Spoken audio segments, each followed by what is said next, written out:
காணொளி நேயர்களுக்கு வணக்கம். இன்றைய காலை நேர தலைப்பு செய்திகள். ஜனாதிபதி அனுரகுமார திசாநாயக்க 2024 டிசம்பர் மாதம் 15ஆம் தேதி முதல் 17ஆம் தேதி வரை இந்தியாவிற்கு உத்தியோகபூர்வ விஜயத்தை மேற்கொள்ளவுள்ளார். இந்த விஜயத்தின் போது இந்திய ஜனாதிபதி திரௌபதி முர்மு மற்றும் இந்திய பிரதமர் நரேந்திர மோடியுடன் இருதரப்பு கலந்துரையாடல்களை நடத்தவுள்ளதாக ஜனாதிபதி ஊடக பிரிவு தெரிவித்துள்ளது. அதேவேளை ஜனாதிபதியாக பதவியேற்ற பின்னர் ஜனாதிபதி அனுரகுமார திசாநாயக்க செல்லும் முதல் வெளிநாடாக இந்தியா உள்ளமை குறிப்பிடத்தக்கது. நாடாளுமன்றம் எதிர்வரும் டிசம்பர் 17ஆம் 18ஆம் தேதிகளில் கூட இருப்பதாக நாடாளுமன்ற செயலாளர் நாயகம் குஷானி ரோகணதீர தெரிவித்துள்ளார். சபாநாயகர் தலைமையில் கடந்த 6ஆம் தேதி நடைபெற்ற நாடாளுமன்ற அலுவல்கள் பற்றிய கூட்டத்தில் இந்த தீர்மானம் எடுக்கப்பட்டுள்ளதாக குறிப்பிடப்பட்டுள்ளது. டிசம்பர் 17ஆம் தேதி முற்பகல் 9:30 மணிக்கு நாடாளுமன்றம் கூட இருப்பதுடன் முற்பகல் 9:30 மணி முதல் முற்பகல் 10:30 மணி வரை வாய்மூல விடைக்கான கேள்விகளுக்கான நேரம் ஒதுக்கப்பட்டுள்ளது. யாழ்ப்பாணம் தையிட்டியில் அமைந்துள்ள சட்டவிரோத திஸ்ஸ விகாரைக்கு எதிராக தொடர் போராட்டம் முன்னெடுக்கப்பட்டுள்ளது. இந்நிலையில் குறித்த போராட்டமானது நேற்று முன்தினமும் நேற்று வரையும் முன்னெடுக்கப்பட்டுள்ளது. சட்டவிரோத முறையில் அமைக்கப்பட்டுள்ள தையிட்டு திஸ்ஸ விகாரையை அகற்றுமாறு கோரி தொடர்ச்சியாக போராட்டத்தில் ஈடுபட்டு வருகின்றனர். இந்த நிலையில் போராட்டத்தில் ஈடுபட்டவர்களுக்கும் போலீசாருக்கும் இடையே இதன்போது முரண்பாடும் ஏற்பட்டுள்ளது.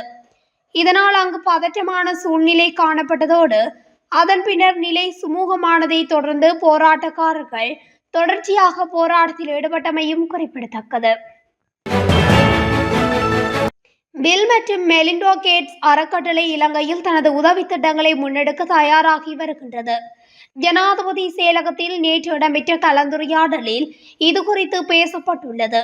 இதன் முதற்கட்டமாக நிதி மற்றும் தொழில்நுட்ப உதவிகள், ஊட்டச்சத்து செயற்திட்டங்கள், பாடசாலை மாணவர்களுக்கான உணவு திட்டங்கள், விவசாய நவீனமயமாக்கல் நடவடிக்கைகள், டிஜிட்டல் மயமாக்கல் முயற்சிகள் மற்றும் கால்நடை மேம்பாடு திட்டங்களுக்கு தேவையான நிதியை வழங்க கேட்ஸ் அறக்கட்டளை சம்மதித்துள்ளது.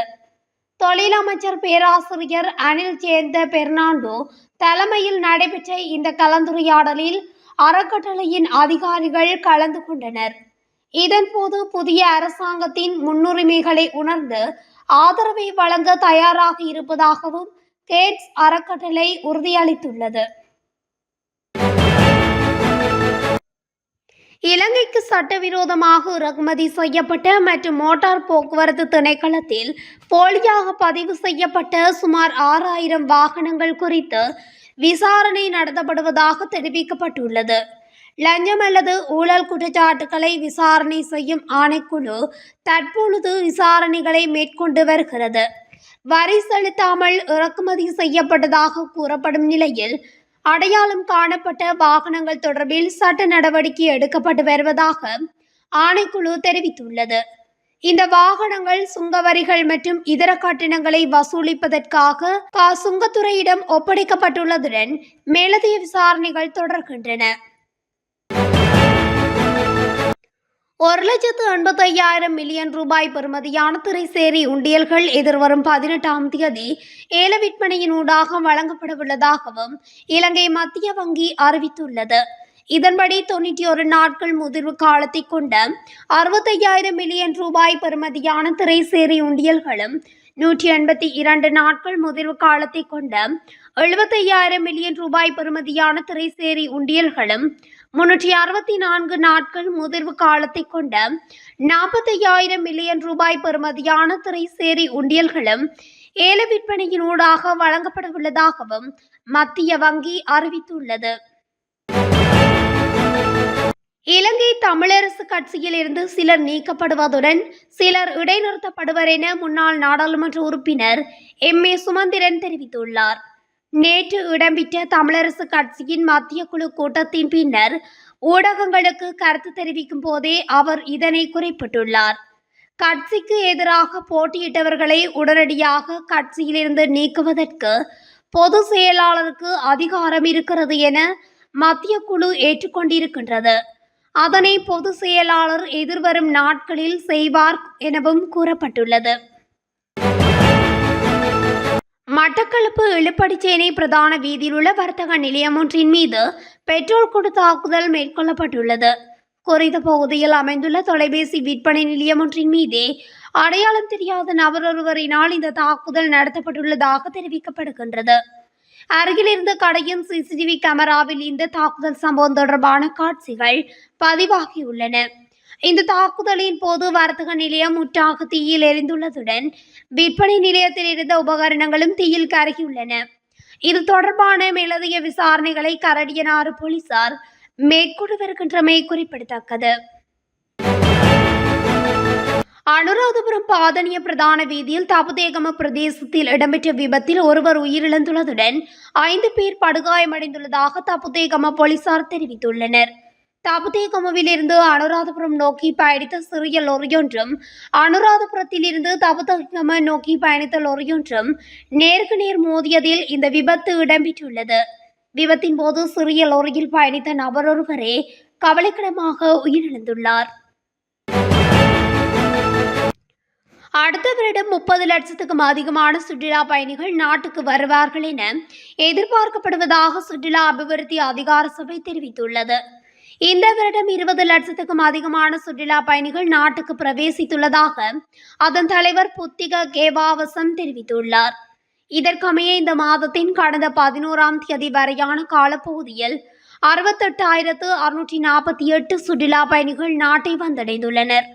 அத்துடன் கடந்த 11ஆம் தேதி மாத்திரம் 9,847 சுற்றுலா பயணிகள் நாட்டுக்கு வருகை தந்துள்ளதாக சுற்றுலா அபிவிருத்தி அதிகார சபை தெரிவித்துள்ளது. கட்பட்டி பாலாவி பிரதான வீதியின் தேத்தாப்புல பிரதேசத்தில் நேற்று இரவு இடம்பெற்ற வாகன விபத்தில் 2 உயிரிழந்துள்ளதுடன் மேலும் ஒருவர் படுகாயமடைந்துள்ளதாக நொரைச்சோலை போலீசார் தெரிவித்தனர். தலுவ கஜிவத்தை பிரதேசத்தைச் சேர்ந்த 36 மற்றும் 28 வயதுடைய இருவர் உயிரிழந்துள்ளதுடன் 22 வயதுடைய ஒருவர் சிகிச்சை பெற்று வருகின்றார். பாலாவியில் இருந்து கட்பட்டி பகுதியை நோக்கி சென்ற மோட்டார் சைக்கிளில் கட்பட்டியில் இருந்து பாலாவி நோக்கி சென்ற லொரி மோதியதில் இந்த விபத்து சம்பவம் இடம்பெற்றுள்ளதாக போலீசார் குறிப்பிட்டுள்ளனர். மேல் கொத்மலை நீர்த்தேக்கத்தில் நேற்று காலை அடையாளம் தெரியாத பெண்ணின் சடலம் மீட்கப்பட்டுள்ளது. பிரதேச மக்கள் வழங்கிய தகவலுக்கு அமைய குறித்த சடலம் மீட்கப்பட்டுள்ளது. மேல் கொத்மலை நீர்த்தேக்கத்தின் வாயிற்கதவுகளுக்கு அருகாமையில் ஒதுங்கும் குப்பைகளுடன் குறித்த சடலம் காணப்பட்டுள்ளது. ஸ்தலத்திற்கு வருகை தந்த நுவரெலியா மாவட்ட பதில் நீதவான் அம்பகவத்தவின் விசாரணையை தொடர்ந்து சடலமானது நுவரெலியா மாவட்ட வைத்தியசாலைக்கு கொண்டு செல்லப்பட்டுள்ளமை குறிப்பிடத்தக்கது. எதிர்வரும் 36 மணித்தியாலங்களில் கிழக்கு மாகாணம் மற்றும் ஏனைய மாகாணங்களில் மழை அல்லது இடியுடன் கூடிய மழை பெய்யக்கூடும் என வளிமண்டலவிய திணைக்களம் தெரிவித்துள்ளது. இதன்படி மத்திய சப்ரகமுவ மற்றும் தென் மாகாணங்களில் சில இடங்களில் பலத்த மழை பெய்யக்கூடும் என திணைக்களம் தெரிவித்துள்ளது. இதேவேளை பதுளை, கண்டி, குருநாகல் மற்றும் மாத்தளை மாவட்டங்களின் மண்சரிவு அபாய உள்ள பகுதிகளுக்கு இன்று மாலை 4 மணி வரை மண்சரிவு அபாய அறிவிப்பு வெளியிடப்பட்டுள்ளது. மாளிகாகத்து பிரதேசத்தில் இடம்பெற்ற துப்பாக்கிச்சூடு சம்பவத்தில் பெண்ணொருவர் காயமடைந்துள்ளார். குறித்த துப்பாக்கிச்சூடு நீதிமன்ற வளாகத்துக்கு அருகில் நேற்று பிற்பகல் இடம்பெற்றுள்ளது. மோட்டார் சைக்கிளில் வந்த இனம் தெரியாத நபர் ஒருவர் துப்பாக்கி பிரயோகத்தை மேற்கொண்டதன் பின்னர் அங்கிருந்து தப்பி சென்றுள்ளார். இதன்போது காயமடைந்த பெண் கொழும்பு தேசிய வைத்தியசாலையில் அனுமதிக்கப்பட்டுள்ளார். இந்த நிலையில் மேலதிக விசாரணைகளை போலீசார் மேற்கொண்டு வருகின்றனர். இந்த ஆண்டு ஜனவரி மாதம் 1ஆம் தேதி முதல் நவம்பர் 13ஆம் தேதி வரை 3,162 இலங்கையர்கள் வேலைவாய்ப்புக்காக வெளிநாடு சென்றுள்ளதாக இலங்கை வெளிநாட்டு வேலைவாய்ப்பு பணியகம் தெரிவித்துள்ளது. இவர்களில் 1,77,904 ஆண்களும் 1,22,358 பெண்களும் உள்ளடங்குவதாக குறிப்பிடப்பட்டுள்ளது. தென்கொரியாவுக்கு 7,002 பேரும், இஸ்ரேலுக்கு 9,211 பேரும், ருமேனியாவுக்கு 10,274 பேரும், ஜப்பானுக்கு 8,251 பேரும் வேலைவாய்ப்புக்காக சென்றுள்ளதாக இலங்கை வெளிநாட்டு வேலைவாய்ப்பு பணியகம் தெரிவித்துள்ளது.